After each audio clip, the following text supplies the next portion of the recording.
I want to update you on another priority of mine, which is migration. As I foreshadowed at the Howard Lecture a couple of nights ago, we've been working very closely on migration policy in the last 6 months. This work has been done by Paul Scar, and more recently John O'Doniam has joined as the Home Affairs Shadow Minister. And in the coming weeks, we will release a migration policy, the broad principles of such a policy, that demonstrates what I have said from the get-go, which is that this country's migration numbers are far too high, and this needs to be addressed as a priority. But today is about energy, affordable energy, responsible emissions reduction, and playing our part globally exactly as we should. Over to you, David. Well, thanks, Susan. It is a great day that the Coalition has settled on a cheaper, better, fairer way to reduce emissions and to address the challenges of climate change. This debate is not one predicated on science. It is one predicated on economics. The Albanese government wanted to hold this country back and continue to throw sledges at the Coalition about a 2015 debate about the science of climate change. We've moved on to the economics of it, the lived experience that Australians are feeling in their energy bill every quarter.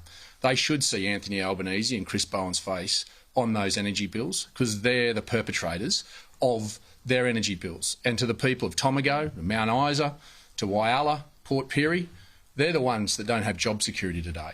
They're the ones, because energy is the economy, that the ideology that Anthony Albanese and Chris Bowen have brought is the lived experience that Australians are feeling. So what we've done is brought some common sense back to this. We are going to do our fair share of reducing emissions. We will make sure that we don't streak ahead, but we're not going to be a laggard. And we should peg ourselves to what the rest of the world's doing. When we're 1.1% of global emissions, we should reduce our emissions and make sure that we don't fall behind that, nor streak ahead. This government is going to reduce the emissions in this country by 4.8% every year between now and 2035. The OECD is only doing it at 1.7%. Now, when we're only 1.1% of global emissions, we can't mitigate all the world's emissions here in Australia. We should do our fair share, and we should pivot into adaptation, making sure we have a stronger environment, a stronger society that can face up to the challenges that are thrown at Australians. And that is the practical, common sense solution that our two great parties have been able to put forward to the Australian people. A cheaper, better, fairer way to reduce emissions, and net zero is not the only way to actually address climate change and to actually do our fair share. We're saying to the Australian people, let's have a conversation. Let's take away the plurality of what Albanese and Bowen, all they've got is to call us names, rather than the lived experience that we are coming to the Australian people with, which is a solution, a way forward to live up, to do our fair share, and to make sure you can afford it, to make sure you've got hope that there is a future for the next generation economically and in terms of a healthier environment. That's common sense. And I'm proud to say that we've worked through this, and we're not going to buy into the negativity of a 2015 debate that Albanese and the Teals want to continue to have. We're going to talk about the real lived experience of how we move forward, how we do our fair share, and we make sure this country is stronger for it. And I just say to the Australian people, if that's all your Prime Minister has, if that's all your Energy Minister has, is puerile comments, then they are out of touch. They're out of touch with what Australians are feeling in their energy bills, and they're out of touch with what those people whose job security is lost. So can I thank Dan and I thank the Liberal Party? We've worked constructively through this and understand this has been a calm, considered process. We started 6 months ago. And it would have been easy for us just to say no and walk away. But we're parties of government. We want to actually say to the Australian people there's an alternative way, and we have to show that. And we've demonstrated that today. And the fact that we can bring our two party rooms together in a constructive way that has real solutions for Australians shows the maturity and strength of our coalition. And can I say thanks to you, Dan, for all your hard work. So I'll hand over to you.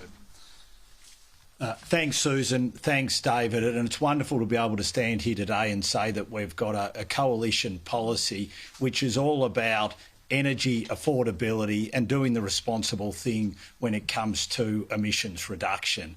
And can I say to the Australian people, every time you hear the Prime Minister, Anthony Albanese, and the Energy Minister, Chris Bowen, attacking us, you should know they're doing that not being focused on doing the right thing by you, and that is bringing your energy prices down. Every time they attack us, you should know they're doing it because they don't have an answer when it comes to energy affordability and reducing emissions. You should know they're doing that because the $275 they promised you at the end of this year in the reduction in your power bills isn't going to happen. And remember, they promised you that on over 90 occasions. They also promised that they were going to bring emissions down as well, yet emissions are flatlining. So we now have a plan which is all about affordable energy. It's all about doing the responsible thing when it comes to emissions reduction. And we're looking forward to getting out and selling our plan because there is now a very, very clear contrast when it comes to this debate. You have a coalition which is all about energy affordability while doing the responsible thing, paying our fair share, versus a government which cannot meet its commitments when it comes to energy prices. As a matter of fact, they've gone up by nearly 40%, and there is no sign that that is going to change. So there is now a clear contrast, and I look forward to getting out on the road and selling our coalition policy. Questions? Opposition Leader, some of your moderate colleagues have already raised concerns about coal being underwritten by taxpayers in the capacity investment scheme. Given you've already done net zero, are you worried that this sends the wrong message to suburban voters you're trying to win back? Just a little while ago, the joint coalition party room, which includes members of my party and members of David's party, signed off on the affordable plan that I've talked about today and that we'll continue to talk about over the coming weeks. It is all about affordability when it comes to energy prices and playing our part responsibly with emissions reductions. I'll ask Dan to address the particular detail that you mentioned. So we've said all along that we will take a technology neutral approach, and that has been clear from day one. That is what the Shadow Ministry decided last Thursday. It's obviously what the National Party have decided, and so we are taking a technology neutral approach, and that is what we will continue to do. How will this policy drive down power bills, and are you willing to put a number or a figure on how much people can expect them to go down by? Downward pressure is so important. All we're seeing from Labor is upward pressure and upward momentum. This is terrible for Australian families. This is just terrible going into summer when mums are saying, how can I put the cooler on? What am I going to do when this electricity bill comes? How am I going to pay it? What if somebody has to step back from their job for whatever reason? You know, this is really tough. We have to see downward pressure on electricity prices. Now, when you get more supply into the system, you get more supply brings more pressure going down on prices. And what we're not seeing from the government is the supply of gas, peaking power, baseload power, to balance the huge amount of renewables that are in the system. And we're not anti-renewables, but they have to be in the right place and they have to be balanced by baseload power. And we have to have a government that, look back 4 years, they demonised gas. They didn't want anything to do with it. The Energy Minister sort of washed his hands of gas in our system. Reluctantly, they've had to come back to gas because they know that it's vital.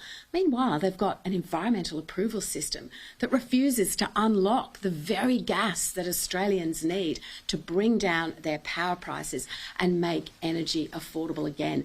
By giving the national electricity market the objective of affordable power, we know that the investments we make and the rules that we set will be all about bringing energy prices down. Exactly, and this is a practical way of changing the mandate of AEMO, that now their first mandate is to source energy predicated on the 2030-35 targets.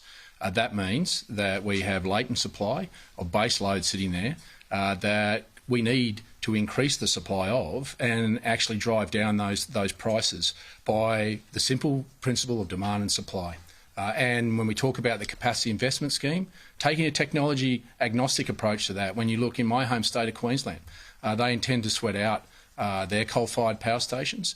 What you do by expanding it, you actually put that downward pressure of putting it right across all sources of energy. And what it also does is it buys the time for us to transition into particularly things like nuclear energy, to be able to have an energy mix, not put all your energy eggs in one basket. This government is going to get to 92% renewables. There is no country of the industrial scale the size of Australia that has done that. There's a couple that had a crack, Portugal and Spain, and they lost their grid for over a week and a half because you need baseload power. So these are practical steps that we're taking that builds in the capacity of us having a cogent plan moving forward of transition with nuclear, but we should have a balance. And we're not against renewables, but we should have the right balance. And our plan at the last election was around 38% nuclear, around 54% were renewables, and the balance was gas and snowy hydro. That is a common sense solution. Totally, David. And consumers instinctively know that when energy is unaffordable, everything is unaffordable. Do you have a timeline at all as to when consumers can see downward pressure under your plan? Well, they need to see downward pressure, and by changing the rules of how energy operates, the priorities that the various structures operate under, and the underwriting where necessary in a modest way to bring that baseload power forward, we know that we will start to put downward pressure on supply.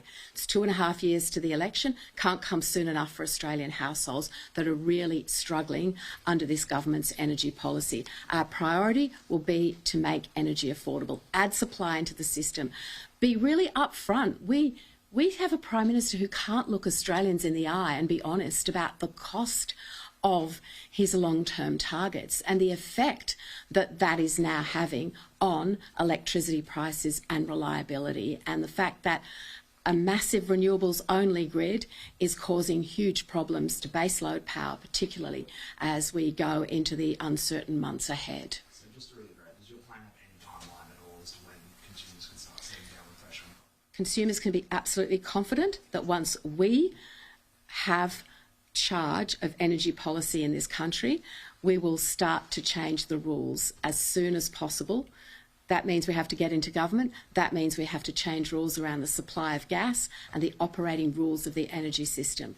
And we can see from that point on how downward pressure will be placed on energy prices. Here's the challenge for Labor. Why don't they expand the CIS to take in all the technology that's being driven in today? Why don't they change the mandate of AEMO? And the challenge for them is they're in government. They are the government. They are the ones responsible for the fact that you didn't get your $275 reduction this year in your energy bill that they promised you. In fact, it's gone up by over $800.